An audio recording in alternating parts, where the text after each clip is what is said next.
नमस्कार दोस्तों, बालाजी स्टडी अड्डा में आपका स्वागत है। सीटेट अपर प्राइमरी कक्षा 6, 7, 8 एनसीईआरटी बेस्ड सामाजिक अध्ययन के डेली हम आपको 20 प्रश्न करा रहे हैं। इससे पहले हमने देखा था इसका पार्ट नंबर 14 जो कि आपको साइड में आई बटन में वीडियो मिल जाएगा। आज हम देखेंगे इसका पार्ट नंबर 15 और कंप्लीट प्लेलिस्ट वीडियो के डिस्क्रिप्शन लिंक में मिल जाएगी। इससे पहले के सभी पार्ट आप वहां पर देख सकते हैं। इसके अलावा ये जो वीडियो है हम डेली देखते हैं दोपहर 3 बजे। यदि समय आपको नहीं पता है तो ये याद कर लीजिए ताकि इस टाइम पर आप लाइव आके वीडियो देख सकें। तो चलिए शुरू करते हैं।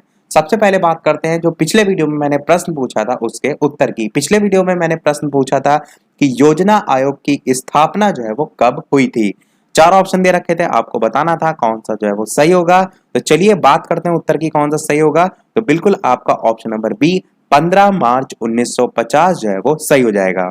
अब इसके बारे में सारी चीजें जानते हैं। तो जो योजना आयोग है इसका पहले नाम योजना आयोग ही था, परंतु अब नाम जो है इसका नीति आयोग जो है वो कर दिया गया है। यानी कि अब वर्तमान में इसे नीति आयोग के नाम से जो है वो जाना जाता है। योजना आयोग की स्थापना मैंने बताई 15 मार्च 1950 को हुई थी।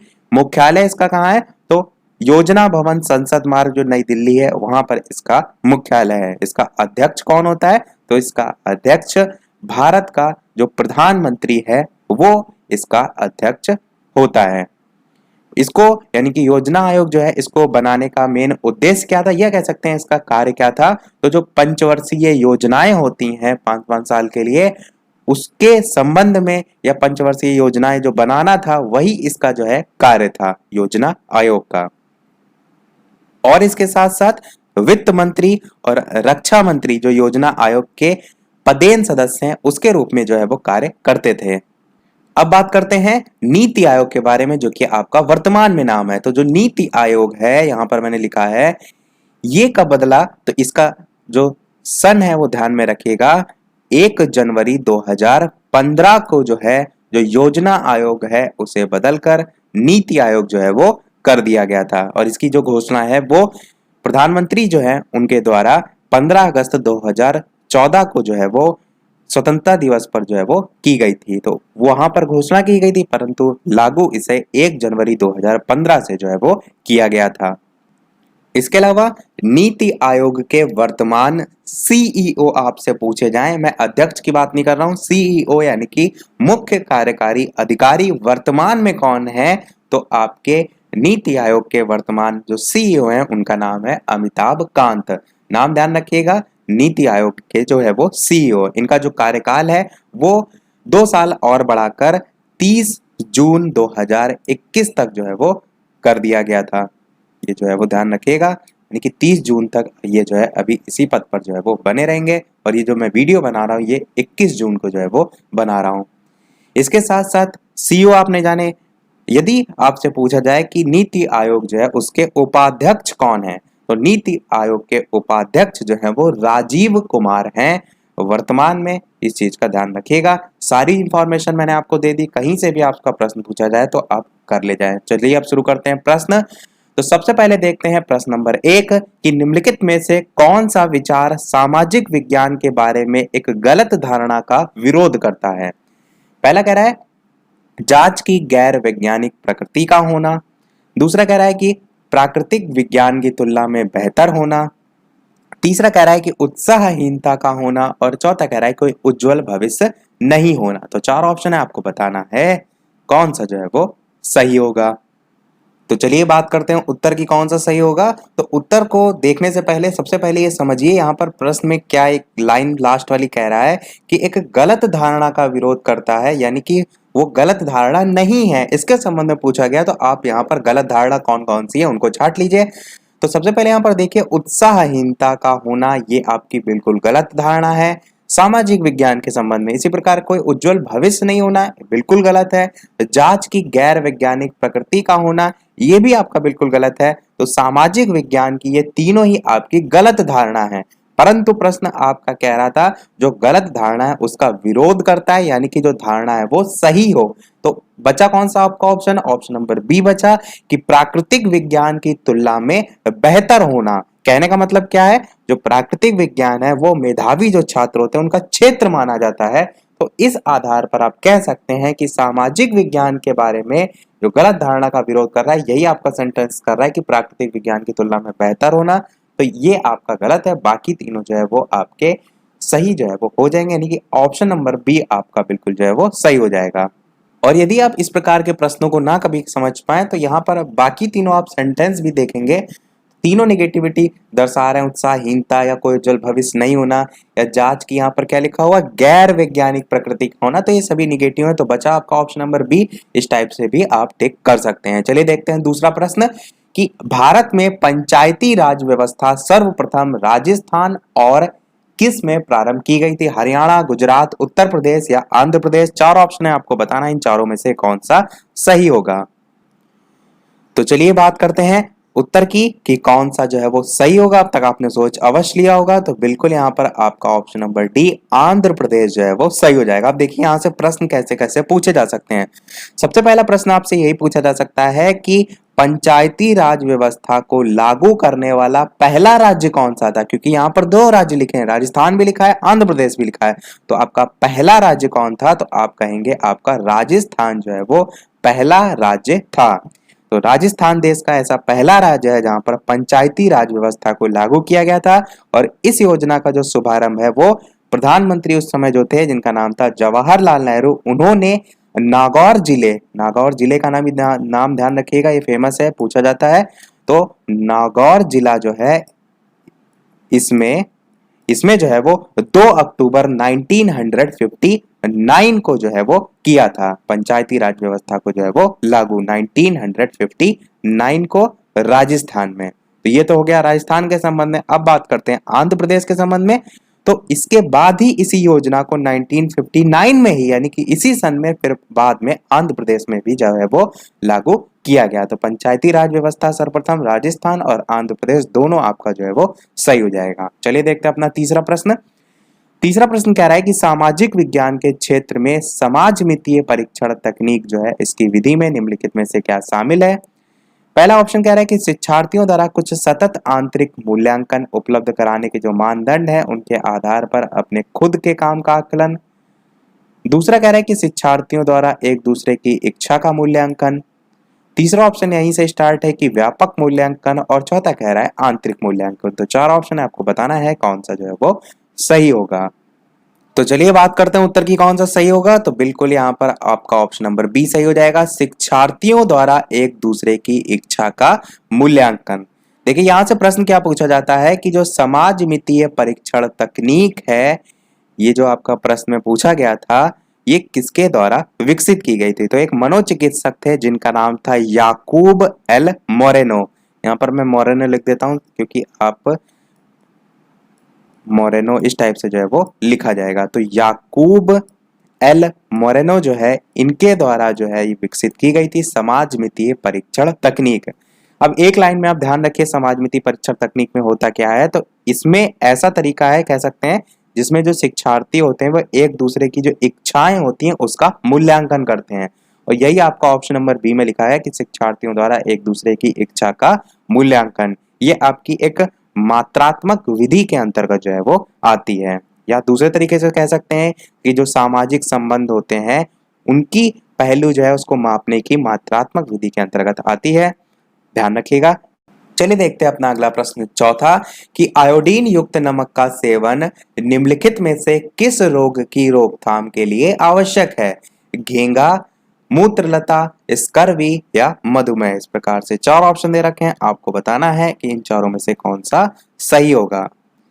चलिए बात करते हैं उत्तर की। तो बिल्कुल यहाँ पर आपका ऑप्शन नंबर ए यानी कि घेंगा जो है वो सही हो जाएगा। तो आयोडीन युक्त नमक का सेवन किस रोग की रोकथाम के लिए होता है? तो घेंगा रोग आपका सही हो जाएगा। अगला प्रश्न देखते हैं पांचवा कि संसदीय चुनाव में वोट डालने की न्यूनतम उम्र जो है वो क्या होती है? 18 साल, 21 साल, 25 साल या 30 साल। अच्छा प्रश्न है आपके सुपर टेट के लिहाज से भी। तो संसदीय चुनाव में वोट डालने की न्यूनतम उम्र जो है वो कितनी होती है, ये आपको बताना है। चलिए बात करते हैं उत्तर की। तो बिल्कुल आपका ऑप्शन नंबर ए 18 साल जो है वो सही हो जाएगा। न्यूनतम उम्र 18 साल होती है संसदीय चुनाव में।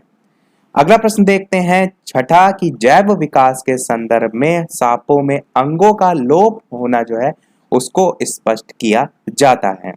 पहला ऑप्शन कह रहा है कि अंगों का उपयोग तथा अनुपयोग किए जाने से। दूसरा कह रहा है कि बिलों में रहने के प्रति अनुकूलन से। तीसरा कह रहा है कि प्राकृतिक चयन से। और चौथा कह रहा है उपार्जित लक्षणों की वंशानुगति से।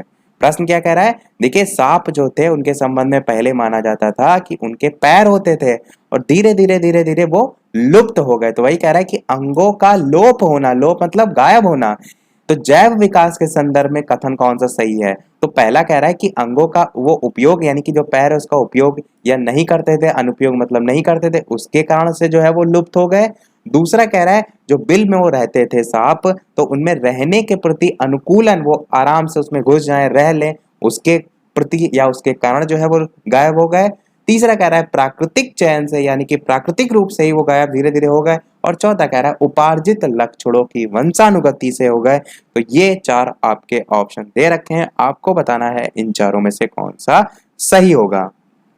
तो चलिए बात करते हैं उत्तर की, कौन सा सही होगा। तो बिल्कुल आपका ऑप्शन नंबर ए, अंगों का उपयोग तथा अनुपयोग किए जाने से संबंधित जो है आपका है जैव विकास के संदर्भ में सांपों में जो अंग हैं उनका लोप होना, यानी कि उनको इतना यूज नहीं होता था, उस आधार पर धीरे धीरे उसमें लोप हो गया। तो ये आपका ऑप्शन ए सही हो जाएगा। आपको लग रहा होगा उपार्जित लक्षणों की वंशानुगति का सिद्धांत हो सकता है, तो ये नहीं होगा।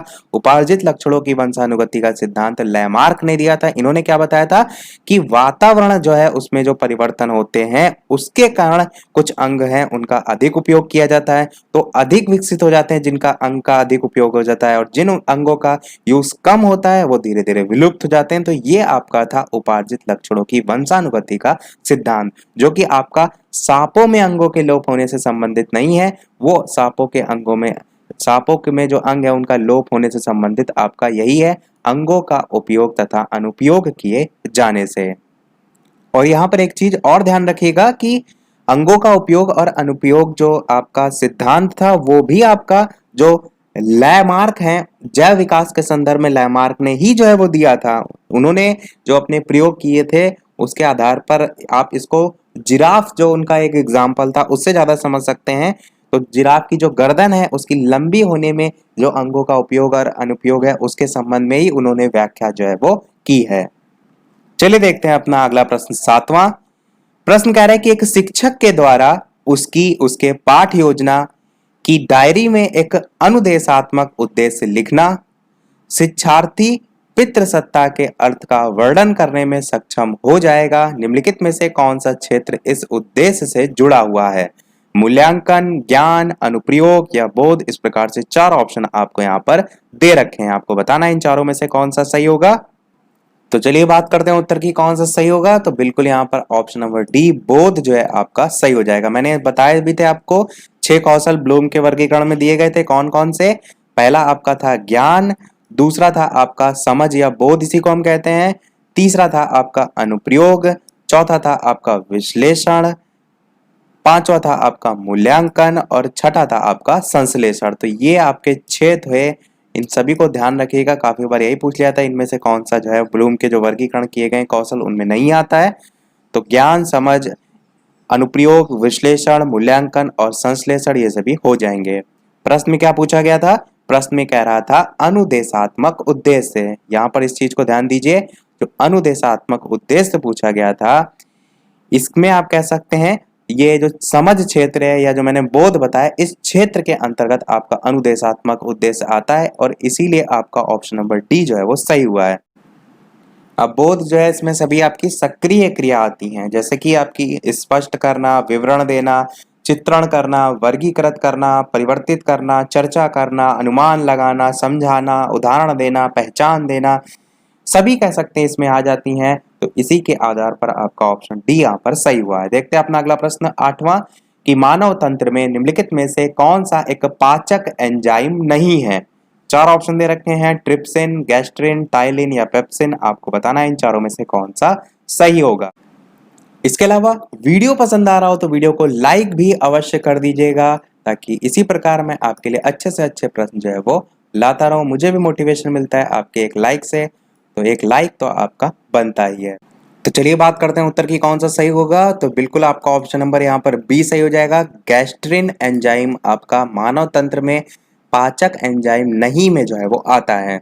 होता कहाँ है गैस्ट्रिन? तो ये उदर में होता है और जो गैस्ट्रिक ग्रंथियां होती हैं उसको पेप्सिनोजन और हाइड्रोक्लोरिक अम्ल जो है उसके श्रावण के लिए जो है वो उद्दीप्त करता है। तो आपका ऑप्शन नंबर बी गैस्ट्रिन सही हो जाएगा। देखते हैं अपना अगला प्रश्न 9वां कि निम्नलिखित को पढ़ें। पहला कह रहा है कि कई स्रोतों से आई अनुसंधान एक प्रश्न का लिखित भाग मौखिक प्रस्तुति। दूसरा कह रहा है कि ग्राफिक्स या दृश्य जो कि टेबल रेखांकन चार्ट आदि हो सकता है। और तीसरा कह रहा है समय का सदुपयोग। नीचे पूछा गया कि दिए गए बिंदुओं में से कौन सा बिंदु सामाजिक अध्ययन की जो परियोजना है उसमें शामिल किया जाना चाहिए। केवल दो, एक और तीन, दो और तीन, एक, दो और तीन, तीनों, इस टाइप से चार ऑप्शन आपको दे रखे हैं। आपको बताना है इन चारों में से कौन सा जो है वो सही होगा। तो चलिए बात करते हैं उत्तर की कौन सा सही होगा। तो कह सकते हैं आप तीनों ही आपके परियोजना यानी कि सामाजिक अध्ययन की परियोजना में शामिल हैं, यानी कि अनुसंधान, एक प्रश्न का लिखित भाग, मौखिक भाग, दृश्य जो कि ग्राफिक्स या दृश्य जो कि टेबल रेखांकन चार्ट, समय का सदुपयोग, ये तीनों ही आपके सही हो जाएंगे। ऑप्शन नंबर डी आपका बिल्कुल सही हो जाएगा। देखते हैं अपना अगला प्रश्न 10वां। प्रश्न कह रहा है कि फसल लॉगिंग विधि जो है वो क्या होती है। भूमि उर्वरता मूल्यांकन की, फसलों उत्पादन के लिए पोषक तत्वों की आवश्यकता जानने के लिए पौध विश्लेषण की, तीसरा कह रहा है फसलों के नुकसान को जानने की, और चौथा कह रहा है जो उर्वरक हैं उनकी उपयोगिता परीक्षण की। तो चार ऑप्शन दे रखे हैं, आपको बताना है फसल लॉगिंग विधि जो है इन चारों में से कौन सा सही होगा। तो चलिए बात करते हैं उत्तर की कौन सा सही होगा। तो बिल्कुल यहाँ पर आपका ऑप्शन नंबर बी सही हो जाएगा, यानी कि फसलों उत्पादन के लिए जो पोषक तत्व हैं उनकी आवश्यकता जानने के लिए पौध विश्लेषण की। तो ये आपका फसल लॉगिंग विधि के अंतर्गत आता है। देखते हैं अपना अगला प्रश्न 11वां। प्रश्न कह रहा है कि छात्र केंद्रित सक्रिय अधिगम में पूछताछ, सूक्ष्म चिंतन और समस्या का समाधान इनमें से किसके अंतर्गत आता है। तो जांच आधारित शिक्षण, समस्या आधारित अधिगम, सहकारी अधिगम या परियोजना आधारित अधिगम। चार ऑप्शन है, आपको बताना है कि इन चारों में से कौन सा सही होगा। तो चलिए बात करते हैं उत्तर की। तो बिल्कुल आपका ऑप्शन नंबर ए जांच आधारित शिक्षण सही हो जाएगा, यानी कि तीनों आपके इसी में आते हैं। पहला छात्र केंद्रित सक्रिय अधिगम में पूछताछ, दूसरा आपका सूक्ष्म चिंतन और तीसरा आपका समस्या का समाधान। तो ये तीनों ही आपके जांच आधारित शिक्षण में जो है वो आते हैं। अगला प्रश्न देखते हैं 12वां कि निम्नलिखित में से कौन सा रोग एक विषाणु द्वारा उत्पन्न होता है। डिप्थीरिया, मलेरिया, हैजा, हेपेटाइटिस, प्रकार से चार ऑप्शन दे रखे हैं। आपको बताना है कौन सा रोग एक विषाणु द्वारा उत्पन्न होता है। जीवाणु, विषाणु, कवक, प्रोटोजोआ, चारों की ही ट्रिक हम आपको ऑलरेडी बता चुके हैं, जो कि आपको जीके ट्रिक वाली प्लेलिस्ट नाम से एक प्लेलिस्ट बनी हुई है, उसमें जो है वो मिल जाएगी, या आप डायरेक्ट भी इस टाइप से सर्च कर सकते हैं बालाजी स्टडी अड्डा जीवाणु, विषाणु, कवक, प्रोटोजोआ, आपको तब भी वो वीडियो मिल जाएगा। तो चार ऑप्शन दे रखे हैं, आपको बताना है कौन सा जो है वो सही होगा। तो चलिए बात करते हैं उत्तर की कौन सा सही होगा। आपका ऑप्शन नंबर डी बिल्कुल सही हो जाएगा, यानी कि हेपेटाइटिस जो है वो सही हो जाएगा। प्रश्न यहाँ से एक ये भी पूछा जाता है कि जो हेपेटाइटिस का जो विषाणु है वो शरीर के कौन से अंग को प्रभावित करता है। तो ध्यान रखिएगा ये लीवर को जो है वो प्रभावित करता है। देखते हैं चलिए अगला प्रश्न 13 कि निम्नलिखित में से कौन सी सबसे अच्छी प्रक्रिया है जिसमें यह आकलन किया जाता है कि छात्रों को प्रस्तुत सामग्री को समझ में आया या नहीं। पहला कह रहा है कि नियमित रूप से परीक्षण लेने से, दूसरा कह रहा है विचार विमर्श का आयोजन करना, तीसरा कह रहा है कक्षा को लघु कार्य लिखने के लिए देना, और चौथा कह रहा है यादृच्छिक सवाल पूछना। आपको बताना है कौन सा सही होगा। तो चलिए बात करते हैं उत्तर की कौन सा सही होगा। तो यहाँ पर दो उत्तर आपके हो सकते हैं। पहला तो आपका ऑप्शन नंबर सी सही हो सकता है, जो कक्षा है उनको लघु कार्य लिखने के लिए देना, यानी कि आपने क्या किया, कोई चीज पढ़ाई, कोई टॉपिक पढ़ाया और आपको आकलन करना है कि बच्चों को कितना अच्छे से समझ में आया या नहीं। तो आप कह सकते हैं बच्चों से कि आप कोई टॉपिक या जो भी आपने पढ़ा है उसको संक्षिप्त रूप में यानी कि शॉर्ट में जो है अपने शब्दों में लिख कर दिखाएं, यानी कि लघु कार्य लिखने के लिए देना। इस टाइप से भी करा जा सकता है।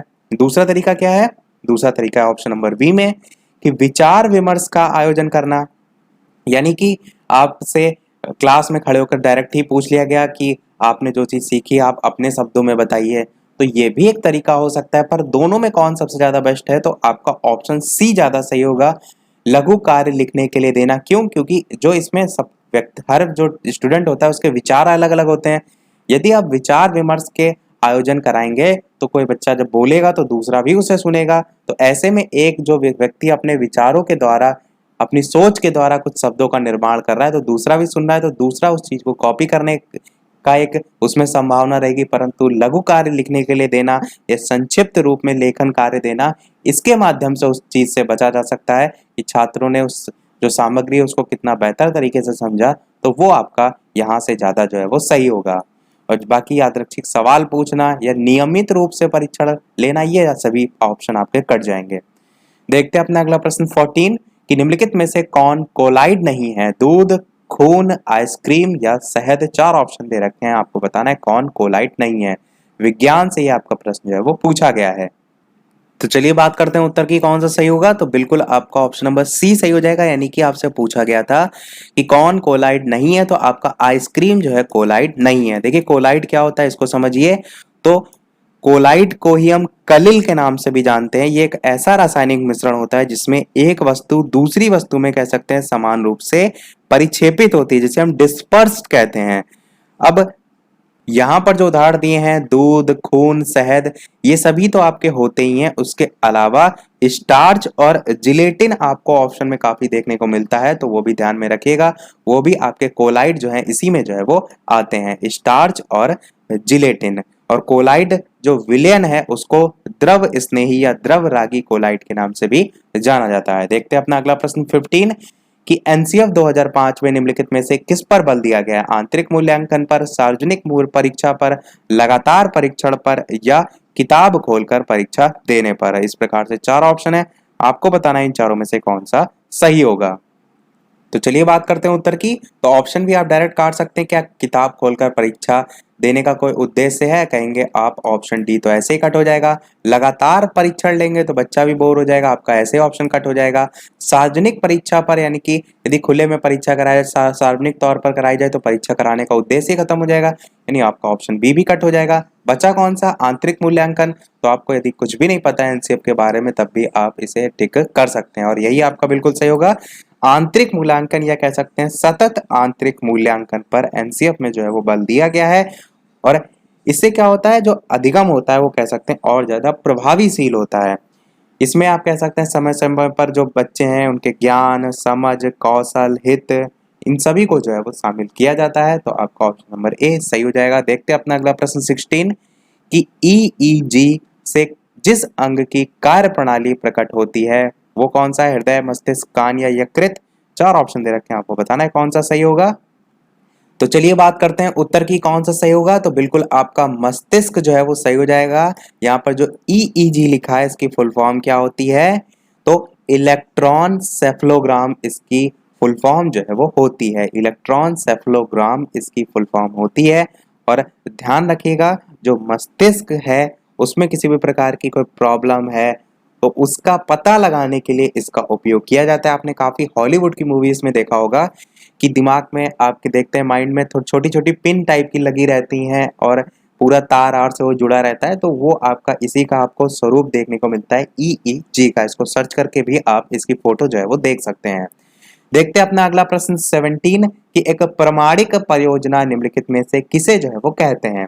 ऐसी परियोजना को जिसकी कॉपी नहीं की गई हो, व्यक्तिगत रूप से बनाई गई परियोजना को, एक समूह में बनाई गई परियोजना को, या ऐसी परियोजना को जिसमें छात्र वास्तविक दुनिया स्थितियों के साथ कक्षा में मिले सबक को लागू करते हैं, उदाहरण देकर स्पष्ट करते हैं या उसका पूरक जो है वो बनाते हैं।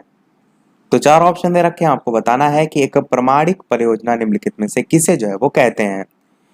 तो चलिए बात करते हैं उत्तर की, कौन सा सही होगा। तो आपका ऑप्शन नंबर डी सही हो जाएगा कि ऐसी परियोजना को जिसमें छात्र वास्तविक दुनिया स्थितियों के साथ कक्षा में मिले सबक को जो है वो लागू करते हैं और उदाहरण देकर स्पष्ट करते हैं या उसका पूरक भी जो है वो बनाते हैं। तो ये आपका होता है प्रामाणिक परियोजना, ये ध्यान में रखिएगा। देखते हैं अपना अगला प्रश्न 18 कि किसी स्थान का मानक समय निर्धारित करने का आधार क्या होता है? देशांतर रेखा, अक्षांश रेखा, अंतरराष्ट्रीय तिथि रेखा या प्रधान मध्याह्न रेखा। 4 ऑप्शन दे रखे हैं, आपको बताना है किसी स्थान का मानक समय निर्धारित करने का जो आधार है वो जो है वो क्या होता है। तो चलिए बात करते हैं उत्तर की, कौन सा सही होगा। तो बिल्कुल आपका यहाँ पर ऑप्शन नंबर डी सही हो जाएगा, यानी कि प्रधान मध्याह्न रेखा। जो पृथ्वी पर 0 डिग्री देशांतर पर खींची गई है प्रधान मध्याह्न रेखा, यही आपकी प्रधान यामोत्तर भी कहलाती है, यही आपकी ग्रीनविच रेखा भी कहलाती है। दुनिया का जो मानक समय है वो इसी रेखा से जो है वो निर्धारित किया जाता है। जो लंदन है उसमें एक शहर है, उसका नाम है ग्रीनविच, तो वो भी इसी रेखा पर स्थित है, इसीलिए इसे ग्रीनविच रेखा के नाम से भी जो है वो जाना जाता है। आपका ऑप्शन नंबर डी जो है वो सही हो जाएगा। चलिए देखते हैं अपना अगला और लास्ट प्रश्न, और इस प्रश्न के बाद एक प्रश्न हम आपसे भी जो है वो पूछेंगे। प्रश्न आपका क्या है कि सांची स्तूप के आसपास निम्नलिखित में से किसने प्रवेश द्वार जो है वो बनवाया? चार ऑप्शन है। पहला कह रहा है पुष्यमित्र शुंग ने, दूसरा कह रहा है वासुदेव ने, तीसरा कह रहा है चंद्रगुप्त मौर्य ने, और चौथा कह रहा है अशोक ने। इसके अलावा वीडियो अभी तक आपने लाइक ना किया हो तो इतनी सारी इंफॉर्मेशन हम आपको प्रोवाइड करा रहे हैं, तो एक लाइक तो आपका वीडियो पर बनता ही है। चैनल पर नया हो तो सब्सक्राइब भी अवश्य कीजिएगा, ताकि इसी प्रकार आगे भी डेली आपको दोपहर 3 बजे प्रैक्टिस करने के लिए अच्छे से अच्छे प्रश्न जो है वो मिलते रहे। इसके साथ साथ टेलीग्राम चैनल से यदि आप नहीं ऐड है तो वीडियो के डिस्क्रिप्शन लिंक में आपको लिंक मिल जाएगी, वहां से भी डायरेक्ट क्लिक करके आप ऐड हो सकते हैं, या आप चाहें तो डायरेक्ट भी बालाजी स्टडी अड्डा सर्च करके टेलीग्राम चैनल से जुड़ सकते हैं। वहां पर आपको सभी पीडीएफ, वीडियो की नोटिफिकेशन, सारी चीजें जो है वो मिलती रहती हैं। तो चलिए आप बात कर लेते हैं उत्तर की कौन सा सही होगा। तो बिल्कुल यहाँ पर आपका ऑप्शन नंबर डी अशोक जो है वो सही हो जाएगा। तो जो सांची के स्तूप थे वो जो चारों दिशाएं थी उससे नक्काशीदार प्रवेश द्वार के साथ एक रेलिंग से घिरे हुए थे, तो ये जो है वो अशोक के द्वारा जो है वो बनवाया गया था। यही आपका प्रश्न पूछा गया, प्रवेश द्वार बनवाया गया था निम्नलिखित में से किसके द्वारा? तो आपका ऑप्शन डी जो है वो सही हो जाएगा। यहाँ पर प्रवेश द्वार पूछा गया, हो सकता है अगली बार रेलिंग से घिरा हुआ है उसके संबंध में कुछ पूछ लिया जाए, तो इसीलिए मैंने पूरा बता दिया कि सांची स्तूप चारों दिशाएं जो हैं उससे नक्काशी द्वार जो प्रवेश द्वार है उसके साथ एक रेलिंग से घिरा हुआ है, तो इसका निर्माण अशोक ने करवाया था। चलिए देख लेते हैं हम वो प्रश्न। जैसे कि सभी वीडियो में हम आपसे एक ना एक प्रश्न पूछते हैं, इस वीडियो का आपके लिए प्रश्न यह है कि संसार की छत किसे कहते हैं?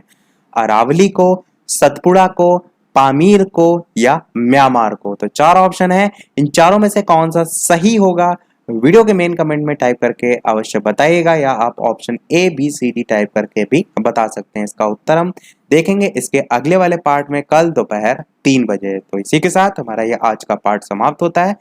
आज की वीडियो में इतना ही। वीडियो पसंद आया हो तो लाइक अवश्य कीजिएगा, नए हैं चैनल पर तो सब्सक्राइब जरूर कीजिएगा। चलिए मिलते हैं अगले वीडियो में नए टॉपिक के साथ, तब तक के लिए नमस्कार। Thank you for watching.